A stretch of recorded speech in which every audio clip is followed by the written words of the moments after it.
Hello प्यारे बच्चों, बहुत बहुत स्वागत अपने YouTube channel commerce with Sanjeev sir में। और आज हम लोग डिस्कस करेंगे कि वर्ष 2022 और 23 में आपके इंटरमीडिएट यूपी बोर्ड का सिलेबस क्या रहेगा, क्योंकि आपको जानकर के बहुत बड़ी खुशी होगी कि 30% सिलेबस इस बार भी कट है। तो यार गोल्डन चांस है अच्छे नंबर लाने के लिए। ये जिस तरह से हमने पिछले वर्ष इंटरमीडिएट को ना पढ़ा करके और बीकॉम क्लासेस में एक प्रोसेसिंग सेट की थी, और वो क्या थी कि हम अच्छी मार्किंग लाएंगे तो लाएंगे कैसे, उसके लिए मैं आपके लिए बता दूं हमने क्या तकनीकी अपनाई। देखो, सबसे पहली बात होती है आपका सिलेबस। आपका सिलेबस कितना है, इस सिलेबस को देखिएगा।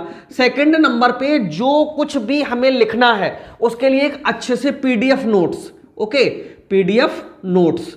तीसरी चीज जो आती है हमारी वो होते हैं मॉडल पेपर। मॉडल पेपर का मतलब क्या होता है, यहां पर आप पेपर देने जाते हो उससे पहले ही हम सारा का सारा रिवीजन यानी पूरा एक पेपर बना करके दें, और कम से कम नहीं तो 10 मॉडल पेपर को तैयार कराना है। इस बार मैंने भी इंटरमीडिएट में टारगेट बनाया है कि हम लोग 90+ मार्क ला करके और 100% दिखाएंगे, और इसके लिए मैं 1000 स्टूडेंट को जोड़ूंगा।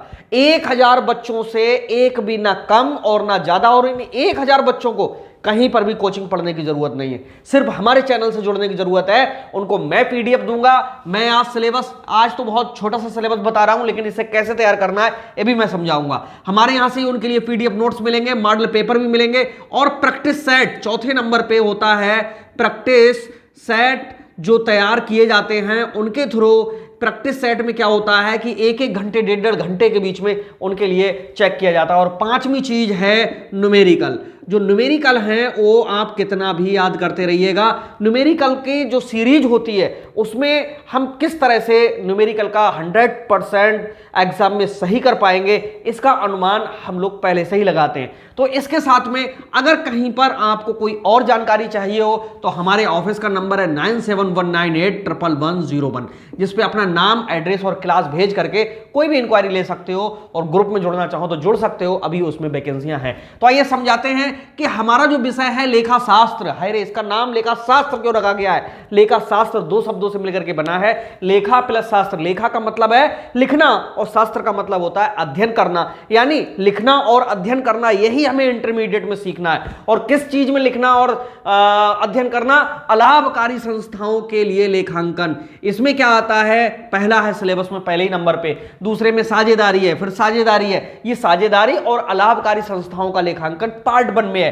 पार्ट 2 में क्या? कंपनियों के बारे में है बेटा। अंश पूंजी कंपनियों की होती है, कंपनी का वित्तीय विवरण है, और वित्तीय विवरणों का विश्लेषण और रोकड़ प्रवाह विवरण है। इतना सिलेबस है, लेकिन यह सिलेबस केवल शब्दों में कहने से पूरा नहीं हो जाता। इसका एक बड़ा पार्ट है, ये छोटा नहीं है। लेकिन रिलीफ हमें क्या मिला है कि 30% सिलेबस हमारा इस साल भी कम है, तो हमें वो 30% जो भाग है तैयार बिल्कुल नहीं करना है। क्या नहीं करना है, इसके लिए आगे भी वीडियोस आपको मिलेंगी। चलिए हम इस वीडियो में समझाते हैं अलाभकारी संस्थाओं का उद्देश्य क्या होता है। देखो, मनुष्य की क्रियाएं 2 भागों में बटी हुई हैं। एक होती है आर्थिक क्रिया और दूसरी होती है अनार्थिक क्रिया। आर्थिक क्रिया किसे कहते हैं? लाभ कमाने के उद्देश्य से मनुष्य जितने भी कार्य करता है वो सब उसकी आर्थिक क्रियाएं कहलाती हैं। जैसे वकील वकालत करता है, डॉक्टर डॉक्टरी करता है, टीचर पढ़ाता है, नाई बाल काटता है, धोबी कपड़ा धोता है, ये सब आर्थिक क्रियाएं हैं। तो अनार्थिक कौन सी हो गई? वो क्रियाएं जिनका सीधा सीधा उद्देश्य मनुष्य के अपने अंतरात्मा की संतुष्टि के लिए हो, देश प्रेम के लिए हो, समाज सेवा के लिए हो, परोपकार के लिए हो, तो उन क्रियाओं को हम कौन सी क्रिया कहते हैं? अनार्थिक क्रिया।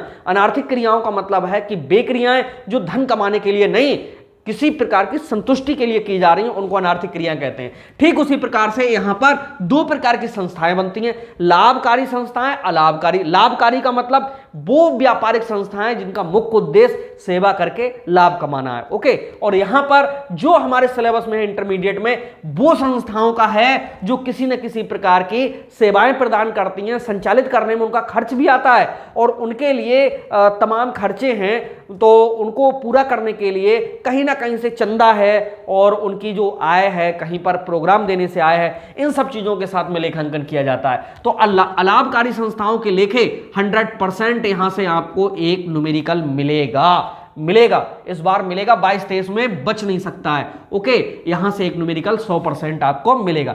दूसरा है साझेदारी लेखांकन, इसमें जरूर आ रहा है आपकी थ्योरी में लिखने के लिए, साझेदारी संलेख किसे कहते हैं। ओके, साझेदारी संलेख को बहुत अच्छे से तैयार कर लो, और जिनके पास में मेरे पीडीएफ नोट्स पहुंचेंगे उनको तो एक भी शब्द जोड़ना ही नहीं, एक बार पढ़ोगे पूरा याद हो जाएगा। और हम क्या करते हैं कि जिस तरह से ये पूरी कॉपी आप लिख रहे हो, कॉपी का ये 5 पेज 2 पेज इस तरह से लिखते चले जाओगे, और लास्ट पेज पे हम यहां पर आपका क्वेश्चन पूरा बंद कराते हैं। यानी चाहे 4 पन्ने का, 5 पन्ने का, 6 पन्ने का जब भी लिखोगे, यहां पर 5-6 लाइनें आप ऐसी लिखवाएंगे आपसे, जिससे कॉपी चेक करने वाला ब्लैक पेन से लिखवाते हैं, ये इसको जरूर पढ़ता है। अब पूरा लॉन्ग क्वेश्चन आपने चाहे बीच में कुछ भी लिखा हो, लेकिन यहां पर अगर सार सही लिखा हुआ है, कहते नहीं अंत भला तो सब भला, तो यहां पर जो आपकी मार्किंग है वो 100% बढ़ के ही मिलेगी। ओके, समझ जाओगे आने वाले समय में इसके लिए हम क्या समझाना चाह रहे हैं। तो अगली चीज है साझेदारी फर्म का पुनर्गठन। साझेदारी फर्म का पुनर्गठन का मतलब है कि साझेदारी के लिए हमें पूर्ण रूप से यहां पर पढ़ना है, बस समापन नहीं पढ़ना है, समापन हमारा छूट गया है। और इसमें कौन कौन सी चीजें हमें साझेदारी फर्म में पढ़नी है, इसमें देखिए प्रवेश है, साझेदार जो फर्म है और उसमें किसका कितना त्याग अनुपात है, नया अनुपात कितना है, और इसमें जो साझेदारी के लाभ का डिस्ट्रीब्यूशन होता है उसका पुनर्निर्धारण करना होता है। तो ये सारी चीजें हमें साझेदारी लेखांकन में और साझेदारी फर्म के पुनर्गठन में, इनमें दोनों में सीखनी है। तो कुल मिलाकर के साझेदारी का एक बड़ा पार्ट हमें यहां पर तैयार करना है, और यहां पर अलाभकारी संस्थाओं का लेखांकन में न्यूमेरिकल भी तैयार करना है, प्राप्ति एवं भुगतान खाता, आय व्यय खाता, इनमें से जरूर कुछ ना कुछ आपके लिए बनाने के लिए आएगा। और यहां पर साझेदारी सेकंड में से एक न्यूमेरिकल 100% मिलेगा, यहां से भी न्यूमेरिकल आपको मिलेगा ही मिलेगा। अंश कंपनी की अंश पूंजी, अंश पूंजी किसे कहते हैं? देखो बेटा, पूरी कंपनी की मान लीजिएगा कि इतनी पूंजी है, ये सब जब कंपनी में पूंजी लगी हुई है तो इस पूंजी का छोटे से छोटा भाग, ये इसका क्या कहलाता है? अंश कहलाता है। और इस अंश को छोटे से टुकड़े में क्यों बांटा जाता है? जिससे और लोग कंपनी में अपना पैसा लगाएं, और जो भी पैसा जितना कंपनी में लगेगा तो कंपनी उस पैसे के बदले में उन लोगों को क्या देगी? लाभांश देगी। तो इस तरह से कंपनी की समस्त पूंजी का एक छोटे से छोटा हिस्सा क्या कहलाता है? कंपनी का अंश कहलाता है। और चूंकि वो अंश है किसका? पूंजी का, इसीलिए इसे कहते हैं अंश पूंजी। There are 2 types of shares, 2 प्रकार के अंश होते हैं, एक होते हैं समता अंश और दूसरे होते हैं पूर्वाधिकार अंश। यही बताया गया है अंश पूंजी के प्रकार में। जो समता अंश होते हैं वो कौन से होते हैं? कंपनी के वे अंश जो वास्तविक रूप से कंपनी के मालिकों के द्वारा, यानी उन समतांशधारियों के द्वारा लिए जाते हैं जिनको किसी भी प्रकार की प्राथमिकता होती ही नहीं है, यानी समस्त घाटे और नुकसान और फायदा के जिम्मेदार लास्ट वाले ही होते हैं। पूर्वाधिकार कौन होते हैं? जिनको हर चीज में प्रायोरिटी होती है, उन अंशों को पूर्वाधिकार कहते हैं। लाभांश, कंपनी ने वर्ष भर व्यापार किया, सबसे पहले किसे मिलेगा? बोले लाभांश पूर्वाधिकारी को मिलेगा, पहले वालों को मिलेगा, तो वो पूर्वाधिकार होगा। लेकिन एक बात याद रखोगे, नो रिस्क नो गेन, पूर्वाधिकार को एक लिमिटेड ही मिलता है, और जो कुछ भी बचा हुआ होता है वो सब किसे मिलता है? समता को मिलता है। पूर्वाधिकार के 9 प्रकार हैं, लेकिन कुछ किताबों में 8 ही दिए हुए हैं, आपको 9 प्रकार लिख करके आना है। भाई दूसरे से नंबर जब ज्यादा लेना है तो 100% हमें कुछ एक्स्ट्रा करके दिखाना है। तो बिल्कुल मत घबराइए, आप ऐसे प्लेटफॉर्म पे आ चुके हो जहां पर हम बहुत अच्छी से आप तैयारी करेंगे आप लोगों के साथ में। ओके, हम नहीं करेंगे, आप लोगों के लिए कराएंगे। कंपनी के वित्तीय विवरण, वित्तीय विवरण 2 शब्दों से मिलकर के बना है, वित्तीय प्लस विवरण।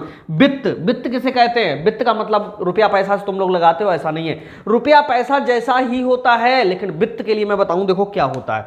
वित्त को अंग्रेजी में फाइनेंस कहते हैं, और फाइनेंस का मतलब क्या होता है कि एक प्रकार से काम चलाना। अरे रुपया किसका है इससे कोई मतलब नहीं, समय पर काम चलाना, यही चीज हमारी वित्त कहलाती है। जैसे मोटरसाइकिल से पास में हम जाते हैं कि भैया हमें खरीदना है एक मोटर बाइक, वो कहता है कि पैसे हैं नहीं हो तो फाइनेंस करा लो। अब फाइनेंस कराते हैं, मान लीजिएगा बजाज कंपनी से कराते हैं, और बजाज कंपनी क्या करती है कि पूरा पेमेंट एजेंसी वाले को कर देती है, हमारे लिए मोटरसाइकिल मिल गई। लेकिन क्या ये पता चला कि बजाज कंपनी कहां से लेकर के आई? नहीं पता चला, बजाज कंपनी को भी नहीं पता होता है। बजाज कंपनी क्या करती है, वो भी पैसा जगह जगह से उठाती है, लेकिन कोई व्यक्ति कहता नहीं हमारा पैसा वापस दो, उसको तुरंत वापस कर देती है। तो पैसे का काम पैसे से चलाना, कहां से आया कोई पता नहीं, यही वित्त होता है। और जो पता होगी ये कहां से आया, वो रुपया होता है बेटा, कैश होता है, ठीक है। ये अंतर इन दोनों में। अगला है वित्तीय विवरणों का विश्लेषण। विश्लेषण का मतलब होता है बारीकी से अध्ययन करना और उनके बारे में निष्कर्ष निकालना। वित्तीय विवरण का मतलब जो हम यहीं पर पढ़ रहे हैं ये, और विश्लेषण का मतलब होता है बारीक से उनका अध्ययन करना। रोकड़ प्रवाह विवरण क्या होता है? पूरे वर्ष भर में कितना रोकड़ का आगमन हुआ और कितना रोकड़ का निर्गमन हुआ, इसके लिए हम जहां स्टडी करेंगे वही हमारा रोकड़ प्रवाह विवरण कहलाएगा। तो ये हमारा सिलेबस है। इस सिलेबस के लिए छोटा ना समझें, यहां पर लाइनें जरूर कम लिखी हुई हैं, और ये जो पूरा सिलेबस है आप पुराना वाला ना देखें, आपकी बुक में पुराने चैप्टर्स भी शामिल हो गए हैं। भूलबस नहीं कहेंगे, ये तो बोर्ड से तय हुआ है। अगर माध्यमिक शिक्षा परिषद के बोर्ड पे देखेंगे, ये यूपी बोर्ड के लिए है 22 और 23 के लिए। यूपी बोर्ड के अगर उस पे देखेंगे, साइट पे देखेंगे जाकर के, तो आपका जो सिलेबस है बिल्कुल यही मिलेगा, ठीक है। और साझेदारी के बारे में तुम्हें कुछ चीजें और तैयार करनी है, जिसमें साझेदारी के लिए एक सेकंड देखिए, ये सिलेबस मैंने डाउनलोड किया है और इस सिलेबस में इन्होंने साझेदारी में क्या क्या शामिल किया है। पहले वाले में साझेदारी का अर्थ, प्रकृति, विशेषताएं और साझेदारी, अनुरक्षण, लाभ विभाजन से पूर्व समायोजन और अंतिम लेख है, यानी वही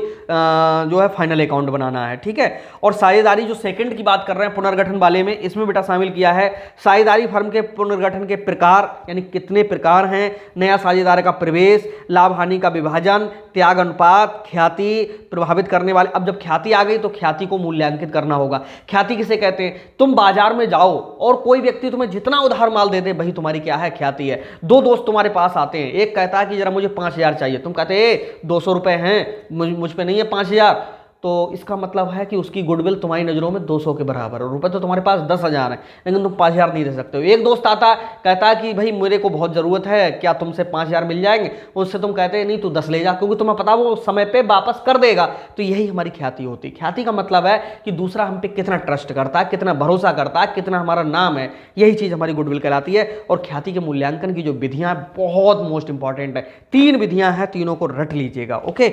और हानियों का समायोजन है, परिसंपत्तियों का पुनर्मूल्यांकन है, दायित्वों का पुनर्निर्धारण है। ये क्या होता है कि जब हम साझेदारी खाते बनाएंगे तो उसमें रियलाइजेशन अकाउंट जो हम बनाएंगे, रिवैल्यूएशन अकाउंट, उसमें सब दोबारा से हमें सेट करना होता है। और वर्तमान साझेदारों के लाभ विभाजन अनुपात में परिवर्तन, तो ये इतना साझेदारी में हमारे लिए पढ़ना है, ठीक है। तो बिल्कुल घबराइएगा नहीं। देखिए, किसी भी पॉइंट पे अगर हमें सही से पहुंचना होता है तो पहले से ही तय करना होता है।